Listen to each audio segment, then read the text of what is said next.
सास का संदूक। आज गुप्ता निवास का माहौल बहुत गमगीन है क्योंकि आज कोयल और पीहू की सास विमला देवी की 13वीं है। माँ, तुम हमें छोड़कर क्यों चली गई? ऐसी भी क्या जल्दी थी? एक बार भी नहीं सोचा तुम्हारे बिना तुम्हारी ये बेटी कैसे जिएगी? अपने आप को संभालो मयूरी। देखो माँ जी जहाँ भी होंगी ना, जरूर तुम्हें देख रही होंगी। अगर तुम ऐसे ही रोती रहोगी तो उनकी आत्मा को कितनी तकलीफ पहुंचेगी। माँ जी को गए 13 दिन हो गए हैं। अब उन्हें याद करके आंसू बहाना बंद कर दो, मोह माया से आजाद कर दो उन्हें, तभी तो उनकी आत्मा दूसरे लोक में शांति से रह पाएगी। कोयल अपनी ननद मयूरी को दिलासा दे रही थी, तभी मयूरी के पति मुकुल का फोन बजने लगता है। हेलो, कौन बोल रहा है? जिज्जी हमें छोड़कर चली गई। जिज्जी एक बार अपने छोटे से तो मिल लेती, हमारे अरमान तो दिल में ही दबे रह गए। देखिए आप शांत हो जाइए। अब ईश्वर की मर्जी के आगे किसी की कहाँ चलती है।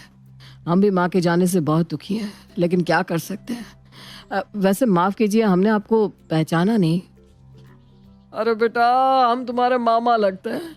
विमला जिज्जी के मामा के साले के बेटे हैं हम। अच्छा, हम शायद पहले कभी मिले नहीं है ना। माँ ने कभी बताया नहीं आपके बारे में, इसीलिए मैं आपको पहचान नहीं पाया। हम तो जिज्जी को उनका हिस्सा देना चाहते थे। जब आखिरी बार मिले थे ना, तो उनसे वादा किया था उनकी अमानत को जीवन भर संभाल कर रखेंगे। बरसों बाद जब मुझे जिज्जी का हिस्सा वापस लौटाने का ख्याल आया तो मैंने उनका पता निकालने की कोशिश की, और तभी हमको पता चला कि जिज्जी तो हमें छोड़कर चली गई। हाय, अपनी अमानत तो लेती जाती। अरे एक बार देख भर लेती कि उनकी अमानत को कैसे संभाल कर रखे हुए हैं, तो हमारे मन को सुकून मिल जाता। अब हम जीजी का हिस्सा ज्यादा दिनों तक अपने पास नहीं रखना चाहते। क्या पता कब हमारा भी बुलावा आ जाए। ऊपर जाकर हमें भी तो जीजी को जवाब देना होगा ना। क्या मम्मी का हिस्सा और आप उसे लौटाना चाहते हैं? अच्छा ठीक है मामा जी, अब परेशान मत होइए, आप यहाँ आ जाइए। जो भी माँ का हिस्सा था, कानूनन तो अब उस पर मेरा ही अधिकार हुआ ना, तो आप वो हिस्सा मुझे दे सकते हैं। अच्छा ठीक है बेटा, मैं जीजी का हिस्सा लेकर तुम्हारे घर आ जाता हूँ। तुम जीजी का हिस्सा ले लो तो हम भी भार मुक्त हो जाएं। अरे भैया, किसका फोन था? आगरा से सूर्यकांत मामा का फोन था। ये कौन से मामा है? मैं तो किसी सूर्यकांत मामा को नहीं जानती। अरे वो मम्मी के दूर के रिश्ते के भाई है। कह रहे थे माँ की कोई अमानत है जिसका आधा हिस्सा वो हमें देना चाहते हैं। वाह भैया, वो सब तो ठीक है, लेकिन माँ के जाने के बाद सब कुछ आपका हो गया। आपने ऐसा कैसे कह दिया? आपको ऐसा नहीं कहना चाहिए था। हम 3 भाई बहन हैं, तो कायदे से सब कुछ 3 हिस्सों में बंटना चाहिए ना। मैंने कुछ गलत तो नहीं कहा? भैया देखो, मामा जी जो भी कीमती चीजें ला रहे हैं उनको 2 हिस्सों में बांटना चाहिए या 3 में, ये सब हम बाद में डिसाइड करेंगे। फिलहाल तो मामा जी की खातिरदारी का इंतजाम करते हैं। अरे कोई अपनी कीमती चीज यूं ही थोड़े हमारे नाम कर जाएगा। एकदम सही कह रहा है तू छोटे। हम लोग मामा जी की ऐसी खातिरदारी करेंगे कि वो जो भी लाए होंगे ना, उसे देने पर मजबूर हो जाएंगे। मुकुल, इंद्र, उनकी पत्नियां और बहन मयूरी पलके बिछाकर मामा जी का इंतजार करने लगते हैं। देखो मुकुल, ये पीहू और इंद्र को तुम कम मत समझना। मामा जी के आते ही वो दोनों पूरा जोर लगाएंगे कि मामा जी उनके पक्ष में हो जाए, और जो भी लाखों का माल वो लाए वो सब पीहू के हत्थे चढ़ जाए। लेकिन हमें भी पीछे नहीं हटना है। अगर इस समय हम कमजोर पड़ गए ना, तो सारा माल हमारे हाथ से निकल जाएगा। बिल्कुल ठीक कह रही हो तुम। देखो ना कैसे माँ के हिस्से की बात सुनकर मयूरी भी फटाफट अपना हिस्सा लेने के लिए सामने आ गई। माँ के जाते ही बड़े भाइयों का लिहाज भी खत्म हो गया। अब तो उसे भी घर में बराबरी की हिस्सेदारी चाहिए। देखो मुकुल, मामा जी आगरा के एक छोटे से गांव से आ रहे हैं। अगर हम उन्हें कुछ अच्छे कपड़े गिफ्ट कर दे तो कैसा रहेगा? बहुत बढ़िया। मैं ऐसा करता हूँ, एक बढ़िया कश्मीरी पश्मीना मंगा लेता हूँ और इम्पोर्टेड सिल्क का कुर्ता पजामा भी ले आता हूँ। जैसे ही मामा जी घर में घुसेंगे, तुम थाली सजाकर उनकी आरती करना, और फिर मैं कुर्ता पजामा और शॉल देकर उनका स्वागत करूंगा। फिर तुम देखना, मामा जी तो मुरीद हो जाएंगे हमारी मेहमान नवाजी के। और वैसे भी तुमने सुना होगा ना, first impression is the last impression. हम अपना पहला इम्प्रेशन इतना जोरदार रखेंगे कि उसके बाद इंद्र और मयूरी चाहे जो भी लेकर आए, मामा जी हमारा पाला छोड़कर कहीं नहीं जाने वाले। अरे पतिदेव, प्लान तो आपने बहुत फुल प्रूफ बनाया है। लेकिन ये पश्मीना और इम्पोर्टेड कपड़े की कीमत पता है आपको? इतना पैसा आएगा कहाँ से? अभी माँ जी की 13वीं में पैसा लगाया है, अब अचानक से ये रुपया कहाँ से लाएंगे? एक पश्मीना शॉल कम से कम 10,000 का आएगा। इम्पोर्टेड कुर्ता पजामा भी 5,000 6,000 से कम में नहीं मिलेगा। अरे वो जो बचत करके महीने के खर्च के पैसे रखे हैं ना, उनमें से ही निकाल लो। एक बार अगर मामा जी खुश हो गए ना, तो हमें लखपति बनने से कोई नहीं रोक पाएगा। फिर तो हमारी चांदी ही चांदी है। महीने के खर्च के बचे हुए पैसों से ही मुकुल और कोयल मामा जी के लिए तोहफे खरीद कर लाते हैं। 2 दिन बाद दोपहर के 3 बजे दरवाजे पर दस्तक होती है। लगता है मामा जी आ गए। मैं आरती की थाली लेकर आती हूँ, आप जल्दी से गिफ्ट वाला बैग लेकर आइए।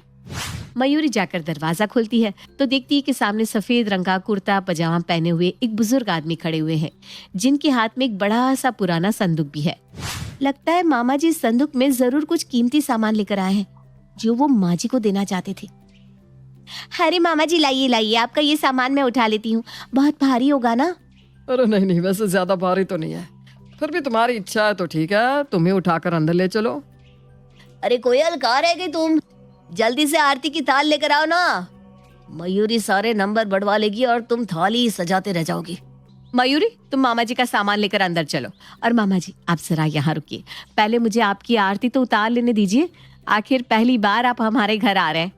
अरे बेटा आरती, इस सब की क्या जरूरत थी भाई, बड़े संस्कारी बच्चे हैं जी जी के, मानना पड़ेगा। कूट कूट के संस्कार भरे हैं जी जी ने बच्चों में। दिल खुश हो गया तुम सबको देखकर। ये लीजिए मामा जी, मैंने कश्मीर से ये शॉल स्पेशली आपके लिए मंगवाई है। ओरिजिनल पश्मीना है।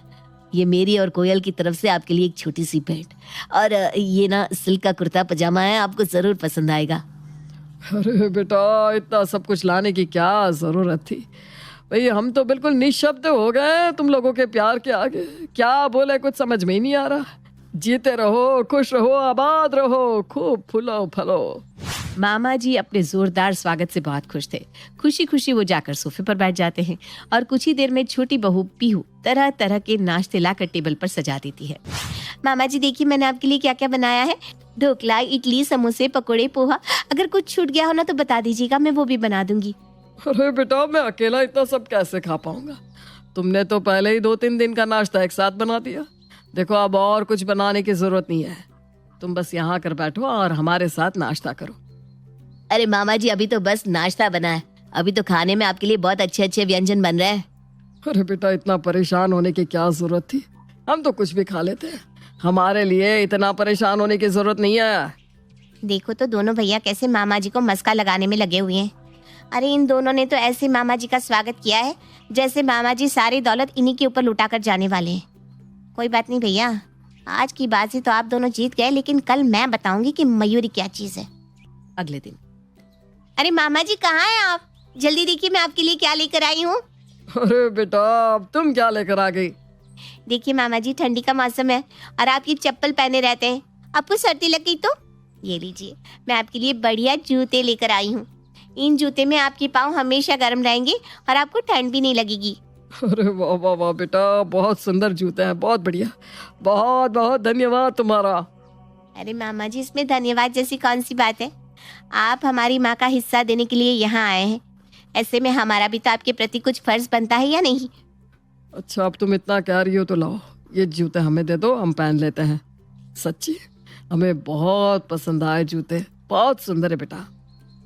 अच्छा बेटा, हमें यहाँ आए 2 दिन हो गए, हम सोच रहे हैं कल की गाड़ी से वापस लौट जाएं। अरे मामा जी, अभी तो बस 2 ही दिन हुए हैं, ऐसे हम आपको नहीं जाने देंगे।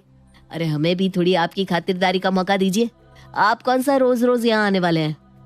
अरे बेटा, तुम लोगों का प्यार देखकर जाने का मन तो मेरा भी नहीं कर रहा, लेकिन मेरा छोटा बेटा है ना, उसके पास कोई नौकरी नहीं है, बस उसी की चिंता में दिमाग बड़ा परेशान रहता है। सोच रहा हूँ जाकर अपने किसी पुराने मित्र से उसकी नौकरी के लिए सिफारिश कर दूं। बस एक बार उसको कहीं नौकरी मिल जाए तो मेरी सारी चिंता दूर हो जाए। अरे मामा जी, बस इतनी सी बात, आपका बेटा तो मेरा भाई हुआ ना, और मेरे होते हुए मेरा भाई बेरोजगार रहे, ऐसा कैसे हो सकता है? आप चिंता मत करिए, मैं उसकी नौकरी अपनी कंपनी में लगवा दूंगा, आप बस उसका बायोडेटा मंगवा लीजिए। अरे बेटा, आज के युग में जब भाई भाई का नहीं रहा, तुम मेरी इतनी मदद कर रहे हो। कलयुग के राम हो बेटा तुम, भगवान तुम्हें खूब तरक्की दे।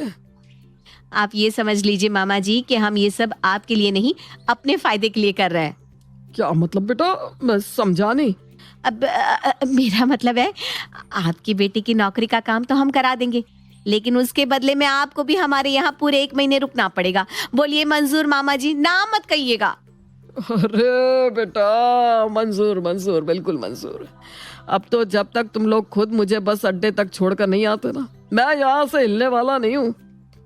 भैया खुद को बहुत चालाक समझते हैं। अरे मामा जी की बेटे की नौकरी लगवाकर उन्हें लग रहा है कि उन्होंने मामा जी को अपनी मुट्ठी में कर लिया, लेकिन मैंने भी कच्ची गोलियां नहीं खेली। भैया ने 1 महीने के लिए मामा जी को यहाँ पर रोका है ना, ठीक है, मैं भी 1 महीने तक ऑफिस नहीं जाऊंगा। 24 घंटे मामा जी की ऐसी सेवा करूंगा कि माँ का हिस्सा तो क्या, मामा जी अपनी जमीन भी मेरे नाम कर जाएंगे। अगले ही दिन से इंद्र ऑफिस जाना बंद कर देता है और घर में रहकर मामा जी की सेवा करने लगता है। मामा जी, आपके घुटनों में दर्द रहता होगा ना? हाँ बेटा, उम्र बढ़ने के साथ साथ ये दिक्कतें तो आती ही है। लाइए मामा जी, मैं आपके पैरों की मालिश कर देता हूँ, आपके पैरों का दर्द एकदम छूमंतर हो जाएगा। इंद्र अब दिन में 2 बार मामा जी की गुनगुने तेल से मालिश करता, उनको वॉक पर ले जाता और उनके खाने पीने का भी बहुत ध्यान रखता। मामा जी भी इंद्र की तारीफ करते हुए थक नहीं रहे थे। अरे ये क्या कर रहे हैं आप? 15 दिन हो गए आपको ऑफिस से छुट्टी लेकर घर पर बैठे हुए हैं, और भूल गए क्या, आपके बॉस ने अल्टीमेटम दिया है, अगर आपने 2 दिन के अंदर ऑफिस ज्वाइन नहीं किया तो आपको नौकरी से बाहर निकाल देंगे। अरे करना क्या चाह रहे हैं आप? क्यों अपने पैरों पर कुल्हाड़ी मार रहे हो? अरे जाने दो ना, नौकरी जाती है तो जाए। मामा जी ये जो बक्से में भरकर लाखों का माल लाया है ना, इससे मैं जाने नहीं दूंगा। तुम देख नहीं रही हो यहाँ पर क्या चल रहा है? अरे भैया और भाभी और मयूरी कोई कसर नहीं छोड़ रहे मामा जी को इम्प्रेस करने में। अगर मैं ऑफिस चला गया ना तो पीछे से भैंस पानी में चली जाएगी और हम हाथ मलते रह जाएंगे। और तुमसे तो उम्मीद करना ही बेकार है कि तुम कुछ कर पाओगी। तुम तो बस खड़ी खड़ी तमाशा देखते रहना। अरे लेकिन नौकरी चली गई तो क्या करोगे? हमारा घर कैसे चलेगा? कहीं ऐसा ना हो कि हमारे हाथ न माया आए न राम। अरे पीहू, मेरा तो पहले ही ये नौकरी करने का मन नहीं है। इतनी टेंशन इस नौकरी में कि कब से मैं नौकरी छोड़ने के बारे में सोच रहा था। अब बस ये मामा जी वाले लाखों रुपए हाथ में आ जाए तो मैं कोई दुकान खोल लूंगा और ये रोज रोज की बॉस की छिकछिकी खत्म कर दूंगा। इंद्र बॉस के अल्टीमेटम के बाद भी ऑफिस ज्वाइन नहीं करता और घर में रहकर मामा जी की खातिरदारी में ही जुटा रहता है, जिसके कारण उसे नौकरी से हाथ धोना पड़ जाता है। उधर बड़े भाई मुकुल की भी सारी सेविंग्स खत्म हो गई थी, क्योंकि माँ की 13वीं के बाद जो भी थोड़ा बहुत पैसा उनके पास बचा था वो उन्होंने मामा जी के लिए तोहफे खरीदने में खर्च कर दिया था। इधर छोटी बहन मयूरी को भी ससुराल से फोन पर फोन आ रहे थे। अरे बेटा, तेरी माँ की 13वीं को हुए तो 20 दिन बीत गए। अब यहाँ आकर अपना घर भी देखोगी या मायके में ही बैठी रहोगी? देखिए माँ जी, मैं कुछ जरूरी काम के लिए यहाँ रुकी हुई हूँ, जैसे ही वो काम खत्म होगा मैं वापस आ जाऊंगी। अगर इतना ही मन लग रहा है ना तेरा मायके में, तो ऐसा कर, अपने दोनों बच्चों को भी वहीं ले जा। अजीब बेशर्म लड़की हो तुम, खुद जाकर मायके में बैठी हुई हो और अपने दोनों बच्चों को यहाँ मेरे पास छोड़ रखा है। अरे मेरी उम्र रह गई है क्या बच्चों के पीछे दौड़ने भागने की? अरे माँ जी ना सारा बना बनाया खेल बिगाड़ देंगी। अब इन्हें कैसे समझाऊं कि अगर मैं 1 दिन के लिए भी यहाँ से वापस अपने ससुराल चली गई तो दोनों भैया मामा जी का लाया हुआ सारा माल चट कर जाएंगे और मुझे खुशबू भी नहीं लगने देंगे कि आखिर मामा जी उस संदूक में क्या लेकर आए हैं। आखिर 1 महीने तक जी भर के खातिरदारी कराने के बाद एक दिन मामा जी अपना संदूक लेकर बैठ ही जाते हैं। तुम सबसे इतना प्यार मिला है कि मैं तो भूल ही गया कि आखिर मैं यहाँ आया किस लिए था। आओ, आज मैं तुम सबको वो चीज दिखाता हूँ। मामा जी की ऐसी बात सुनकर सबका दिल धक से रह गया था। आखिर पूरे 1 महीने बाद मामा जी के बड़े से संदूक का राज खुलने वाला था। मामा जी ने अपना संदूक खोला और उसमें से एक सुंदर सा बॉक्स निकालकर सामने टेबल पर रख दिया। हाय, ये तो कोई गहनों का बॉक्स लग रहा है, कहीं इसमें हीरे के जेवरात तो नहीं? मेरे पिताजी बहुत प्यार से लेकर आए थे और कहा था इसे मैं और दीदी आपस में आधा आधा बांट लें। मैंने अपना हिस्सा अपने पास रख लिया है और पिताजी की बात का मान रखने के लिए ही मैं ये बॉक्स तुम लोगों को देने के लिए यहाँ आया हूँ। देखो बेटा, इसमें पूरे 16 है। अब तुम में से कोई एक इसे रखना चाहे या तीनों आपस में बांट लो, मुझे उससे कोई आपत्ति नहीं। ये लो तुम्हारी अमानत। अच्छा बेटा, मैं चलता हूँ। गांव में तुम्हारी मामी परेशान हो रही होगी, लेकिन तुम सबका प्यार देखकर मैं वादा करता हूँ कि जल्द ही फिर से मिलने आऊंगा। मामा जी डब्बा मुकुल को थमाकर वहां से चले गए थे। देखो भैया, मामा जी डब्बा तुम्हें थमाकर बेशक चले गए, लेकिन मैं पहले ही बता रहा हूँ, मामा जी की खातिरदारी करने में हमने भी कोई कमी नहीं छोड़ी। इसलिए डब्बे में जो भी है उसके बराबर बराबर हिस्से होंगे। अरे लेकिन मामा जी ने तो कहा है इसमें 16 है, तो 16 को हम 3 हिस्सों में कैसे बांटेंगे? ठीक है, 5-5 तीनों ले लेंगे और जो एक बचेगा ना उसको बेचकर जो पैसा मिलेगा वो तीनों आपस में बांट लेंगे। ठीक है, मंजूर? तीनों भाई बहनों की सहमति के बाद आखिरकार मुकुल वो बक्सा खोलता है और खोलते ही तीनों की आंखें हैरानी से फटी रह जाती है। अरे ये तो कंचे हैं। हाँ, वो भी पूरे 16। अरे ये कंचे लौटाने के लिए मामा जी इतनी दूर से यहाँ आए थे और इस चवन्नी के कंचों के लिए हम लोगों ने हजारों रुपए उड़ा दिए। अब इस बात का जवाब तो मामा जी ही देंगे। मैं अभी उन्हें फोन करती हूँ। मामा जी, हमने आपका बॉक्स खोलकर देखा, उसके अंदर तो 16 कंचे निकले। हाँ हाँ बेटा, बिल्कुल ठीक कहा तुमने। और वही कंचे लौटाने के लिए तो मैं आया था। बचपन में ना मैं और जीजी गांव में इन्हीं कंचों से खेला करते थे और हर बार जीजी वो कंचे मेरे पास रखवा कर चली जाती थी कि अगली बार जब आएंगे तो हम फिर से उन्हीं कंचों से खेलेंगे। जीजी के इंतजार में आज तक मैंने वो कंचे संभाल के रखे हुए थे और उनकी वही अमानत लौटाने के लिए मैं तुम्हारे घर आया था। मामा जी का जवाब सुनकर पांचों अपना सर पकड़कर जमीन पर बैठ जाते हैं। हाँ, आखिर कहते भी क्या, कुछ भी कहने लायक बचे ही कहाँ थे बेचारे। तो दोस्तों, कैसा लगा आपको संदूक का रहस्य? कमेंट में हमें जरूर बताइएगा।